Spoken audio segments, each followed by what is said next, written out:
Mais moi, j'étais au Mali. Je discute avec un jeune. Je lui dis, mon cher ami, je vois que tu es ici, dans ton pays, tu es dans la capitale, Bamako, et je te sens un peu tristouné. Il me dit, moi, je pense que si j'étais à New York, j'aurais réussi ma vie mieux qu'ici. Je dis, ok, d'accord. Viens, on va dans un arbre. On va prendre 2 graines. On va planter une graine à Bamako. On prend l'avion, on va planter une graine à New York.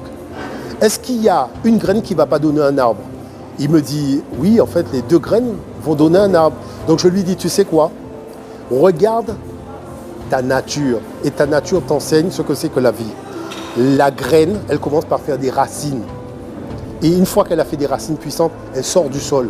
Et elle s'élève. Elle ne va pas regarder si je suis à Bamako ou si je suis à Los Angeles. Elle sait que sa destinée, c'est l'élévation. Ensuite, porter des fruits pour servir aux intérêts des jeunes générations. Fais simplement comme l'arbre.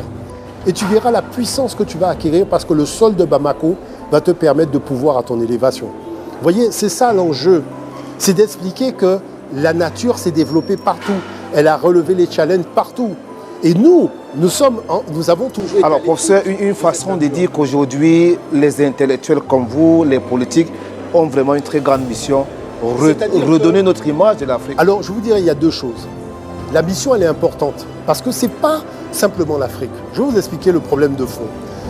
Moi, qui suis dans la Caraïbe, je tiens quand même à vous rappeler qu'il n'y a aucun noir en sécurité à la surface de cette planète. Pourquoi? Parce que l'Afrique n'est pas un continent puissant. Lorsqu'un Anglais, on y touche en Argentine, le gouvernement anglais demande pourquoi vous avez touché à cet Anglais. Qu'est-ce qui s'est passé? Lorsqu'on touche à un Américain au fin fond de Bombay, ils descendent voir le maire de Bombay. Qu'est-ce qui s'est passé? Quand on touche à un Africain, il n'y a personne. Regardez l'état d'Haïti. Haïti est obligé d'aller à l'ONU alors que Haïti fait partie de l'Union africaine. Pourquoi l'Union africaine n'envoie pas des moyens militaires qu'il faut pour rétablir l'ordre en Haïti? Vous voyez la chose? Et comment vous expliquez cela, professeur? Parce qu'il y a un déficit de ce que c'est qu'être africain. Vous comprenez l'affaire? Et c'est quoi le problème? La volonté de puissance. Vous comprenez l'affaire? C'est-à-dire, ce n'est pas lorsque vous avez une arme à la main que vous faites la volonté de puissance. Ça se passe ici.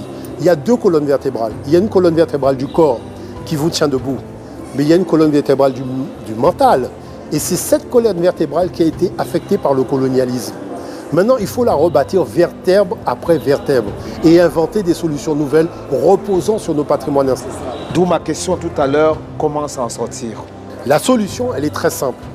Il faut réexaminer nos éléments du passé et en perçant les mystères. Et pour cela, il faut aussi se faire aider des connaissances dans les confréries initiatiques.